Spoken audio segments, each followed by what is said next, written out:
Hi, I'm Tim. Welcome to our channel and thanks for logging on. If you enjoy these videos, do me a favor and subscribe right here to our YouTube channel at Watchbox Reviews. I would really appreciate it and I promise to update daily. If you like this watch, purchase it on thewatchbox.com. And today we're discussing the Audemars Piguet Royal Oak 15300ST in stainless steel from 2005 to 2011. If you didn't want to put up with the fragility, elevated cost, and unreasonable weight lists of the Jumbo, you bought the 15300, a classical 39mm Royal Oak in steel with blue galvanized dial. This was the everyday Royal Oak that the Jumbo could never be. It wears easily on my 16cm circumference wrist, and you'll note 39mm in Royal Oak terms is a bigger watch. It wears more like a 41mm round watch because it's broad across the wrist, a 49.4mm lug-to-lug, but if you include the solid end links that extended across the wrist, measuring plot to plot, those intermediate double links to its opposite side, you'll find that it's more of a 52.7mm span across the wrist. So don't undersell the wrist presence of this watch visually or the fit laterally. I wouldn't wear this watch on a wrist smaller than 14 centimeters in circumference. That said, it's delightfully slim. At 9.4mm thick with a generously sloped octagonal polished bezel flank, it slides underneath any dress cuff, not just the jacket, the sleeve too. The bracelet is beautiful and comfortable.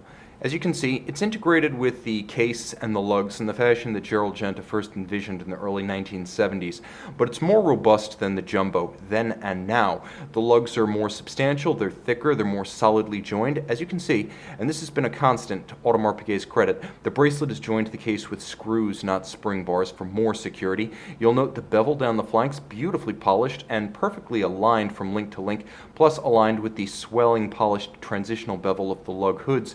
When you buy a Royal Oak, even an in-house caliber like this one, you're really paying for the finish of the bracelet, the case, and the bezel, because that's where the time went. It's all performed artisanally, and it's worth the price of admission. You'll even note these Royal Oak bracelets having been made for a long time.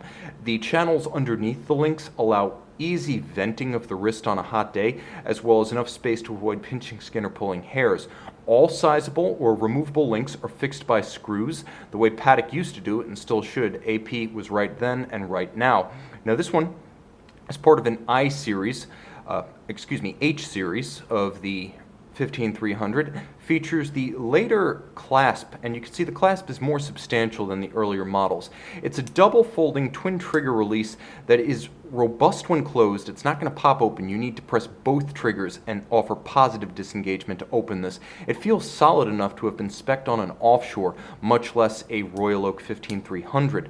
Now moving back to the case, you can see that it is in outstanding condition. The first thing I want to call out, and I always call this out when I review a Royal Oak or an offshore, is that all of the white gold polished hexagonal bezel bolts, and they are bolts, not screws, are recessed below the plane of the bezel. That means the case has been minimally, if ever, refinished. When these things become flush with the bezel, that's Audemars Piguet's internal standard for bezel replacement. No such thing here. You'll note that there is a character line that runs seamlessly through the bezel, into the mid-case, and into the case back. So there's a huge continuity of line throughout this watch. It's designed as a system rather than individual components. Satin finish flank, beveled transitional surfaces on the lug hoods, satin finish top, and you'll note the flanks of the bezel are both polished and rounded, the semi-octagonal form of the bezel inspired by British Royal Navy warships, thus the Royal Oak named after the warship that inspired this porthole form bezel. You'll also note that the dial is the coveted galvanized blue.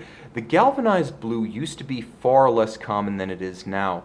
During the mid to late 2000s, and early 2010s when this watch was made, it was almost exclusively a boutique piece. Today, with the 15400, blue production is being scaled up, and now some premier dealers, in addition to boutiques, can get the blue dials. When you look at a 15300 generation Royal Oak and you find a blue dial, you're looking at a true scarcity. You'll note white gold hands, white gold applied indices, all diamond polished, white gold AP logo, all tarnish resistant and loomed. There will be a loom shot at the end of this video. Stern Frere, which is a company originally founded by the Lords of Patek Philippe and in the modern era owned by Richemont, but Stern Frere used to create the pantograph graved dials for these tapisserie dial Royal Oaks. It's a stamped dial on the offshore. This one, as with all standard Royal Oaks, uses the pantograph cut dial, so it's essentially a 19th century mimicry engine that takes a large scaled template and then reduces the size and transcribes every dot and dimple onto a miniature dial blank, creating the tapisserie. So you have that hobnail, but then there's a much finer texture through all of the channels and across the hoods of the hobnails. You really need to consider looping this dial, not just the movement if you own the watch. A hallmark of the 15300 generation versus the latter 15400 is that you do have a non-monotone date disc. So as you can see, it is a sort of champagne coloration. This same disc was used across dial colors. When you see that high contrast, you know you're looking at a 15300. Now I should mention that the 41mm 15400 wears far larger, so much larger that I wouldn't be inclined to wear that watch, as it's almost like wearing a 43mm round watch, which is not entirely my style and not compatible with smaller wrists. This, on the other hand, is absolutely perfect. Now you will note that the caseback of this timepiece is display and the movement is in-house. Audemars Piguet 60-hour automatic manufacturer caliber 3120, launched back in 2005. It features a full balance bridge and a free-sprung index for shock resistance. It features bidirectional winding because Audemars Piguet didn't want to risk, let me see how close I can get, didn't want to risk the rattle that comes with unidirectional winding, but they did recover some of the efficiency lost to the bidirectional system by fitting unlubricated ceramic rotor bearings that are both low maintenance and highly efficient. You'll note that it's a nicely finished movement, much like an FP Journe caliber, beautifully made and thoughtfully designed, but a combination of hand finish and machine finish. It beats away at 21,600 vibrations per hour, pivoting on its 40 joules. It also features a quick set for the date and hacking or stop seconds, so you can precisely synchronize your watch against a reference time. Now, I mentioned that this is a more durable overall Audemars Piguet product than the Jumbo.